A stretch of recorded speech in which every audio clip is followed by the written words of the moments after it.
আমাদের গল্পের শুরু প্রায় ৭৪,০০০ বছর আগে, এক অন্ধকারময় আর ভয়ঙ্কর দিনে। এই সময় একদিকে যেমন পৃথিবী ধীরে ধীরে বেরিয়ে আসছিল বরফ যুগ থেকে, তেমনি অন্যদিকে জীবন তার টিকে থাকার লড়াই চালাচ্ছিল। পৃথিবীকে শাসন করছিল নানা প্রজাতির স্তন্যপায়ী প্রাণী, যেমন লোমশ গন্ডার, মামত, বিশাল আকারের বাইসন, দৈত্যাকৃতি হরিণ, বুনো ঘোড়া। আর এইসব বড় প্রাণীকে শিকার করছিল বিশালাকার সিংহ, দাঁতাল বাঘ আর বিরাট আকারের ভাল্লুক। মানবজাতির প্রাচীন রূপ অর্থাৎ হোমোসেপিয়ান্স, যাদের প্রথম আবির্ভাব হয়েছিল প্রায় ১ লক্ষ থেকে ৩ লক্ষ বছর আগে, আফ্রিকা থেকে তারা ধীরে ধীরে বেরিয়ে পুরো বিশ্বের নানা প্রান্তে ছড়িয়ে পড়ছিল। ৭৪,০০০ বছর আগে এই প্রাচীন মানবজাতি আফ্রিকা থেকে বেরিয়ে এসে দখল করে নিচ্ছিল একদিকে এশিয়ার বিশাল অঞ্চল এবং অন্যদিকে দক্ষিণ পূর্ব ইউরোপের কিছু অংশ। তবে এই সময় তখনও ইউরোপে শাসন করছিল এক মানব প্রজাতি, লিয়েন্ডারা থানরা বরফ যুগের উত্তর প্রান্তের যোদ্ধা, এক ভিন্ন জগতের মানুষ। তাদের দেহ ছিল খাটো, মোটা আর প্রচণ্ড শক্তিশালী। ছোট হাত পা দিয়ে তারা ঠান্ডার সঙ্গে লড়াই করত আর বিশাল আকারে শিকার করত। অন্যদিকে এশিয়ার দূরবর্তী দ্বীপ অর্থাৎ ইন্দোনেশিয়া এবং মালয়েশিয়ার সবুজ দ্বীপগুলোর মধ্যে একটি দ্বীপ ফ্লোরাস, যা জাভা এবং বালির পূর্বে অবস্থিত। এখানে মানুষ বিবর্তিত হচ্ছিল এক খর্ব আকৃতির প্রজাতিতে, হোমো ফ্লোরোসিয়েন্সিস।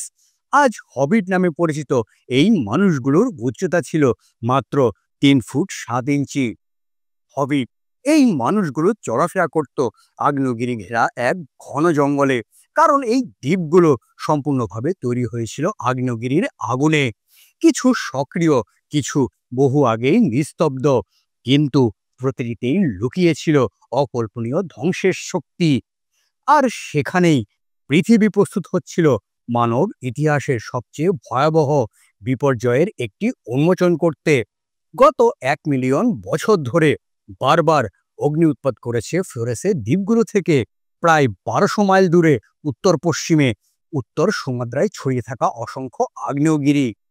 এদের মধ্যে এক বিশেষ আগ্নেয়গিরি, যা আজ আমরা টোবা পর্বত নামে চিনি, যা কিনা আজও সক্রিয়, আজও ভয়ঙ্কর। ধীরে ধীরে ফুঁসে উঠে এই দৈত্যাকার আগ্নেয়গিরি প্রায় ৩,০০০ ফুট উঁচু হয়ে দাঁড়িয়ে আছে জঙ্গলের মাথার উপর। তার চারপাশে জমে উঠছিল ফাটল, ফুটে উঠছিল উষ্ণ প্রসবন আর ধোঁয়া বেরোনোর ছিদ্রগুলো, যেখান থেকে ছুটে আসছিল সালফার মিশ্রিত পচা ডিমের মতো দুর্গন্ধযুক্ত বাষ্প। যদিও এই ভয়ঙ্কর আগ্নেয়গিরি তখনও শান্ত ছিল, তবে এই শান্তির আড়ালে জমে উঠছিল এক নতুন অশনি সংকেত। মানবজাতির অজান্তে টোবা প্রস্তুত হচ্ছিল এক বিস্ফোরণের জন্য, যা কিনা বদলে দেবে পৃথিবীর ইতিহাস। প্রায় ৭৪,০০০ বছর আগে সেই ভয়ঙ্কর দিনের ভোরে পৃথিবীর চেহারা ছিল এমনই। হঠাৎ করে টোবার বিশাল গম্বুজ কেঁপে উঠল গভীর গর্জনে, কাঁপিয়ে দিল পুরো সুমাত্রা।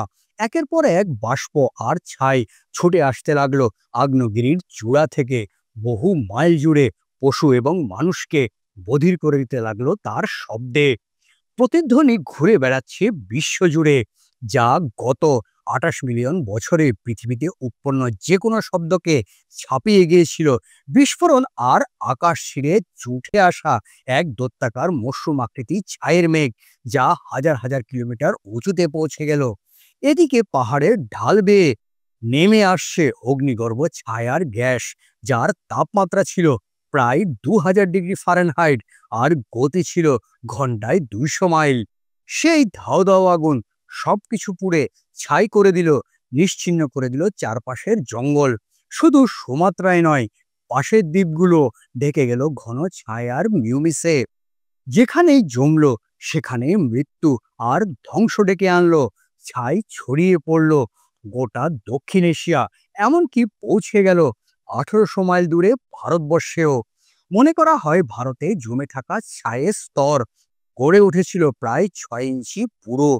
গ্রীষ্মকালীন বৃষ্টিতে ছাই পরিণত হলো কাদায়, আর এই ভারী কাদা নদী এবং পথগুলোকে করে তুলল অচল, ভেঙে দিল গাছের ডাল।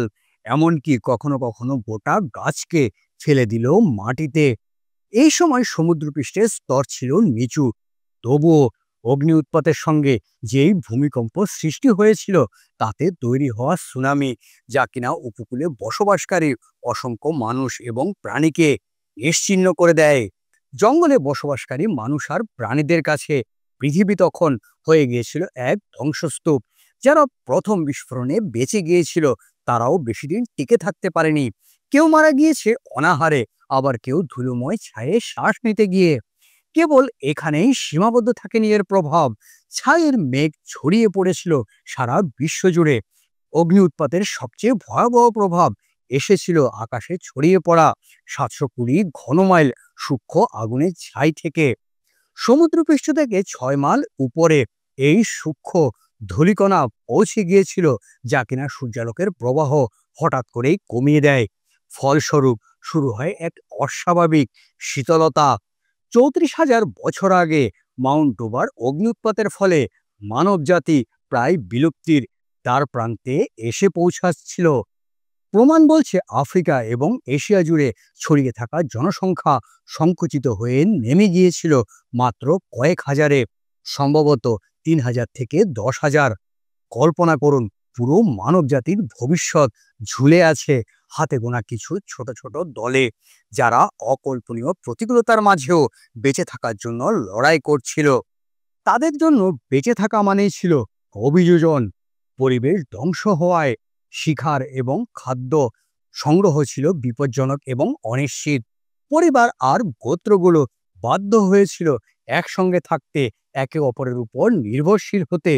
এই বিপর্যয় হয়তো আরো ধারালো করেছিল সেই গুণগুলোকে যা মানুষকে মানুষ করে তোলে: সৃজনশীলতা, সমস্যা সমাধান আর একতার প্রয়োজন। দুর্ভিক্ষে টিকে থাকা, অনুর্বর জমির উপর দিয়ে ভ্রমণ, শিশু এবং বৃদ্ধদের রক্ষা, এই সবের জন্য আমাদের পূর্বপুরুষদের উদ্ভাবনী হতে হয়েছিল।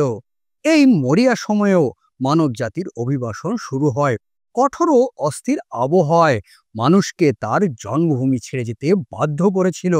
ক্ষুধা আর বেঁচে থাকার তাগিদে তারা নতুন ভূমির দিকে যাত্রা শুরু করে।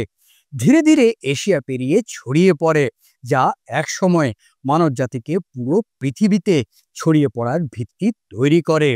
এক অর্থে টোবার ধ্বংসই ছিল মানবজাতির মহাযাত্রার সূচনা।